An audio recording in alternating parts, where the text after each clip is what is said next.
हस्तिनापुर में श्री आदिवीर विद्याश्री अंतर्राष्ट्रीय charitable trust आश्रम में स्थापित विश्व की अनुपम कृति त्रिनेत्रधारी 1008 भगवान श्री आदिनाथ प्रभु के श्री चरणों को समर्पित परम पूज्य श्वेत पिच्छाचार्य समाधिस्थ आचार्य श्री विद्यानंद जी मुनिराज की सुयोग्य शिष्या पूज्य समाधि साधिका नमोकार ध्यानी गणिनी आरिका श्री विद्याश्री माताजी का जन्म सन 1963 में मध्य प्रदेश स्थित विद्वानों की नगरी टीकमगढ़ में हुआ था।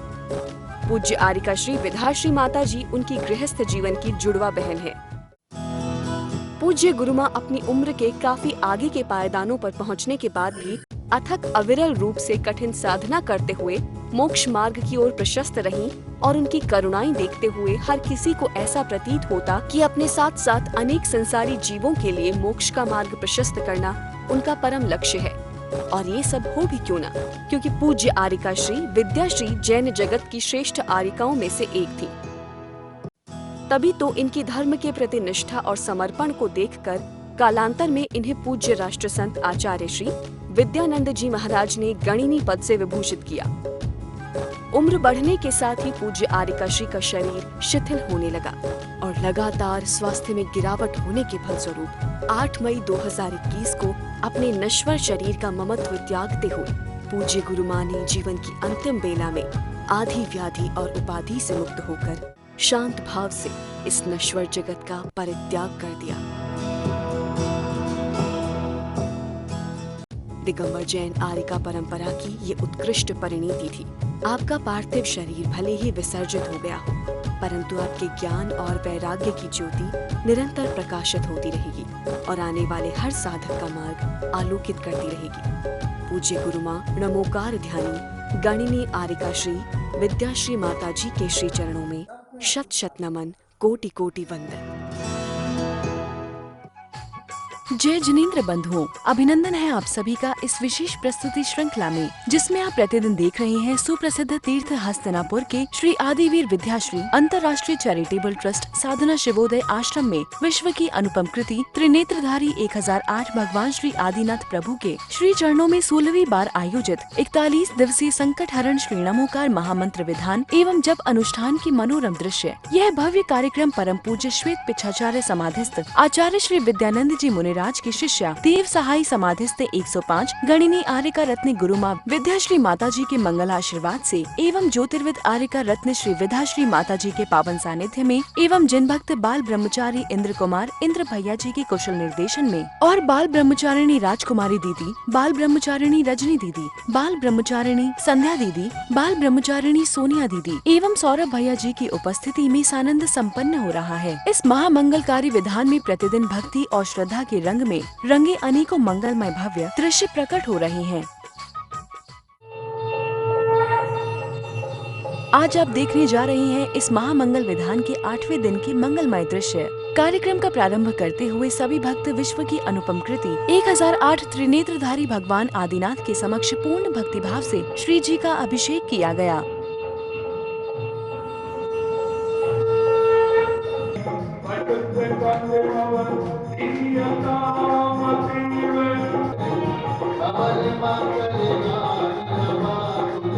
गुरुमां गणिनी आरिका विद्याश्री माताजी की। तत्पश्चात बाल ब्रह्मचारी इंद्र कुमार इंद्र भैया जी ने मंगल प्रवचन देकर समस्त कार्यक्रम स्थल को भक्ति के रंग में रंग दिया। जो भक्ति से उतरते हुए अध्यात्म की ओर जाती है और उन सब ग्रंथों में जो श्रेष्ठ ग्रंथ है आचार्य भगवान पूज्यपाद द्वारा लिखित वह इष्टोपदेश, मानो गागर में सागर ही भर दिया हो। आचार्य भगवान ने इतनी सुंदर अध्यात्म की गाथाएं कही हैं और हमारा सौभाग्य कि विद्याश्री माता जी का वाचन उनके मुख से सुन रहे हैं, तो चलते हैं उनके चरणों में। वो जिनवाणी की नदियां हमारे आत्मा रूपी पोखर में गिर जाए, हमारा पोखर उस अमृतमय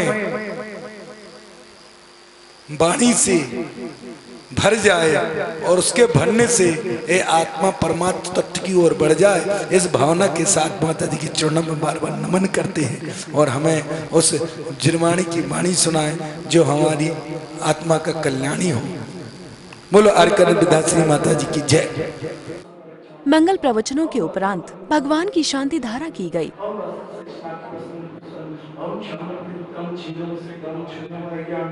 तत्पश्चात विधान पूजन आरंभ हुआ और सभी भक्त बड़ी ही तल्लीनता से श्री नमोकार महामंत्र विधान का आनंद ले रहे थे, जिसमें समूचा वातावरण भक्तिमय प्रतीत हो रहा था। विधान के दौरान समस्त आर्यिका संघ की उपस्थिति ने भक्तों का उत्साहवर्धन किया। मंत्रों के मंगल उच्चारण करते हुए वाद्य यंत्रों की मंगलनाद पर सभी ने खूब भक्ति भाई।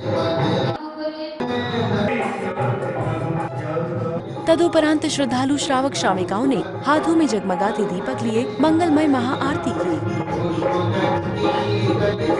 जप लेना मौका भक्ति का सागर है सिद्धा अपार, मन में है श्रद्धा अपार। ओम जय पारशी देवा अमृत की बरसे बदरिया। आदिनाथ भगवान की जय, गुरु मां गणिया का विद्याश्री माता जी की जय, अहिंसामयी विश्व धर्म की जय। महानुभाव, कल वीतरागता से लेके मंत्र पर ऊपर चर्चा होती और सम्यक दर्शन हमारा कितना पवित्र है। आज हम मंदिरों में जाकर देखते हैं, बड़े बड़े क्षेत्रों में जाते हैं, देखते हैं बोलियां लग रही हैं, जिसके पास पैसा है वही अभिषेक कर सकता है। ओह, कलिकाल पंचम की शुरुआत हो चुकी है। जब धन से धर्म को तोला जाए तो समझ लेना कलिकाल लग चुका है। कोई भी आ जाए, त्यागी हो, व्रती हो, चरित्र का पालन करने वाला हो, कोई छूट नहीं, सबके लिए पैसा। ये मैं ऐसे नहीं कहूं, मैं सारे क्षेत्रों में दर्शन करके आया, नाना प्रकार की बातें चल गई हैं, अपने हिसाब से अभिषेक पाठ बन गए हैं, अपने हिसाब से क्रिया चलने लगी है। ओह, धिक्कार है, तुम्हें पूर्वाचार्यों की बात भूल चुके। आपको अपने नाम की इतनी पड़ गई कि आपने पूर्व की क्रियाओं का लोप कर दिया। महान भाव, अभिषेक करने का अधिकारी वह है जिसके अष्टमूल गुण हो, श्रावक के गुण हो कुछ। यहां तो ऐसे ऐसे लोग भी अभिषेक कर जाते हैं जिनको भगवान के मंदिर को स्पर्श भी नहीं करना चाहिए। पैसा है तो महान भाव, अगर हमें अपने जिन शासन को बताना है, जिनके आश्रय को बचाना है, तो पैसे का फंडामेंट बंद कर दो। कितने पैसे की जरूरत है, कितना करते हो, अरे खूब इतने पंच कल्याणा, इतनी प्रतिष्ठा, इतनी मूर्तियों का निकलना, ओहो कितना पैसा चाहिए आप लोगों को। पैसे से नहीं, धन से नहीं, धर्म चर्या से चलेगा। जिस दिन चर्या से चलेगा वह धर्म अजर अमृत बना रहेगा, और जिस दिन पैसे से तोला जाएगा उस दिन धर्म का अतिशय, उसका सातिशय, उसका पुण्य उसी क्षण विलीन हो जाएगा। केवल पैसा रह जाएगा, पैसा काहे के काम आएगा, आप सब जानते हैं। बोलो अहिंसामय विश्व धर्म की जय। राष्ट्र संत विद्यानंद जी महाराज की, परम पूज्य गणियार का विद्याश्री माता, पूज्य आर्यिका रत्न श्री विद्याश्री माता जी ने अपने मंगल उद्बोधन देकर सभी को कृतार्थ किया। कल आश्रव के बारे में चल रहा था कि आश्रव मिथ्यात, अवरति, प्रमाद और कषाय, ये आश्रव के कारण हैं। इनके कारण कर्मों का निरंतर आगमन होता रहता है। यही आत्मा के, कल कहा था, यही आत्म के दुख कारण ताते इनको तजिए। यह शैढाला में आचार्य दौलत राम जी कहते हैं कि यह मिथ्यात् जीवादि प्रयोजन भूत तत्व सरधैत न माहि विपर्यत। जीवादि तत्वों का विपरीत श्रद्धान अघृत मिथ्यात् है। घृत इतना खतरनाक नहीं है जितना अघृत है। कहते जीवादि तत्वों का जो अश्रद्धान है, जो विपरीत श्रद्धान है, वही मिथ्यात्।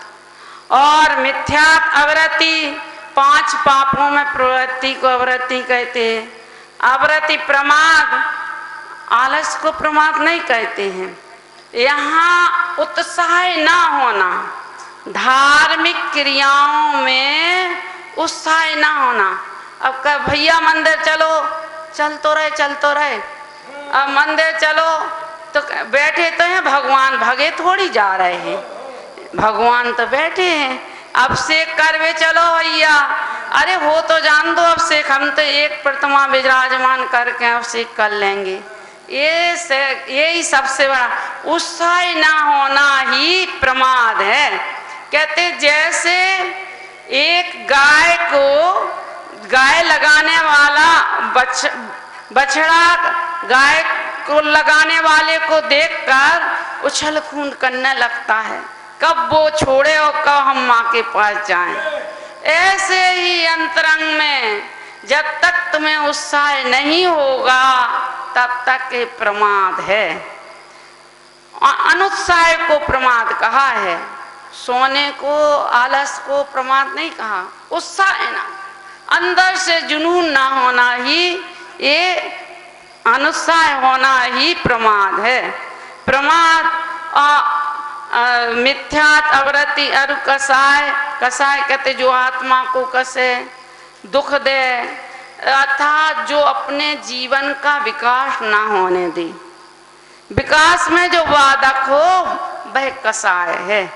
ऐसे ये चारों चीज, जो 5 चीजें, 57 प्रकार का आश्रव ही हमारे दुख का कारण है, दुखदाई है। इसे कहते हैं ताते इनको तजिए। इसलिए हे भाई ऐसा जानो कि ये दुख का कारण है। अनुत्साह प्रयोजन भूत तत्वों में जो विपरीत मानता है, बताएंगे अगर आगे समय मिलेगा तो। कहते हैं जे जो आश्रव के कारण है वही बंध के कारण है। कहते चेतन के जो परिणाम हैं, चेतन के जो परिणाम हैं, कहते हैं उन चेतन के परिणामों से जो चेतन के परिणाम माने से जो आश्रव के कारण है वही बंध के कारण है। उनसे कर्मों का बंधना, उन भावों से बंधना, कर्मों से नहीं भावों से बंधना। और कर्म परमाणुओं का आत्मा के प्रदेशों का एक मेक हो जाना, दूध पानी की तरह, उन्हें उसे बंद कहते हैं। जैसे कल उदाहरण दिया था कि नाव में छिद्र होने से पानी आने लगा और पानी वह नाव में छिद्र होने से वह भर गया। अब भरना ही बंद है। अब वो देखता है नाविक अब क्या करा जाए, तो सबसे पहले वो क्या करता है कि आने के द्वार को बंद करता है। अगर हमें धूल मिट्टी और धूप से बचना है तो सबसे पहले खिड़की को बंद कर दो, तो धूल भी रुक जाएगी, धूप भी मिट जाएगी और सब कुछ मिट जाएगा। ऐसे ही कहते 5 इंद्रिय रूपी खिड़की को पहले आप बंद करो, उनको बस में करो, तब ये आश्रव रुकेगा। अब कहते हैं जो आश्रव का कारण है वही बंध का कारण है। अब कहते हैं बंध, अब कहते संबंध, तो कहते हैं जे हे रूप जानो और बंध को अहित रूप जानो कि यह जी अहित कारक है, हमारा अहित करने वाला नहीं है, ये अहित कारक है। और कहते हैं फिर वो नाविक क्या करता है, उसके जो द्वार हैं उनको बंद करता है। ऐसे ही आश्रव के द्वार को रोक देना ही संबर है। संबर कहते वह संबर दो प्रकार का है, भाव संबर और द्रव्य संबर। तो कहते उस भावों के निमित्त से व्रत, समिति, गुप्ती, धर्म, अनुपेक्षा, कहते हैं व्रतों 5 पंचाणुव्रत, महाव्रत, धर्म 10 धर्म, 12 अनुपेक्षा, उनका 12 अनुपेक्षाओं का चिंतन करना, ये माता के समान है। वैरागो पावन माही चिंते अनुपेक्षा भाई। कहते जैसे माँ पुत्र को जन्म देती है, ऐसे ही ये वैराग आदि 12 भावनाओं का चिंतन करने से हमें वैराग उत्पन्न होता है और वह वैराग स्थिर रहता है। वह कहते हैं 10 धर्म, 22 परिचय, तो कहते जो संवर के कारण है वही निर्जरा के कारण है, तो वही मोक्ष के कारण है। तो एक ही कारण, एक कारण से मोक्ष हो जाता है। एक माने वही समिति, गुप्ती, संवर, ये संवर निर्जरा के कारण है, मोक्ष के कारण है, और वही स्वर्ग के कारण तुमने कह दिया। तो एक कारण से दो चीजें कैसे हो सकती हैं? तो कहते हैं जो चरम शरीरी हैं तद्भव मोक्षगामी हैं, वे ध्यान के माध्यम से, व्रत समिति के माध्यम से वह मोक्ष उसी भाव से ले लेते हैं। और जो चरम शरीरी नहीं है, कहते हैं वे क्या करते हैं, उन्हें वे स्वर्ग चले, पुण्य बंद करके स्वर्ग चले जा, लेकिन स्वर्ग में भोग ही नहीं भोगते हैं। वहां पर प्रतिदिन कृत्रिम अकृत्रिम चेतालय के दर्शन करते, पूजन करते हैं, उस भगवान की साक्षात वाणी सुनते हैं। भरत व ऐरावत विदेह क्षेत्र में उत्पन्न होने वाले तीर्थंकरों की पंच कल्याणक मनाते हैं। तो उनसे वे परंपरा से वह पुण्य उनका मोक्ष का कारण बनता है। ऐसा जानकर हम आश्रव को छोड़ त्याग करें, बंद को हितकारक जानकर। दर्शकों, आज की इस कड़ी में बस इतना ही। कल इसी समय हम फिर हाजिर होंगे इस श्रृंखला की अगली कड़ी के साथ। अभी समय हो चला है आपसे विदा लेने का, आज्ञा दीजिए। जय जिनेंद्र की जय।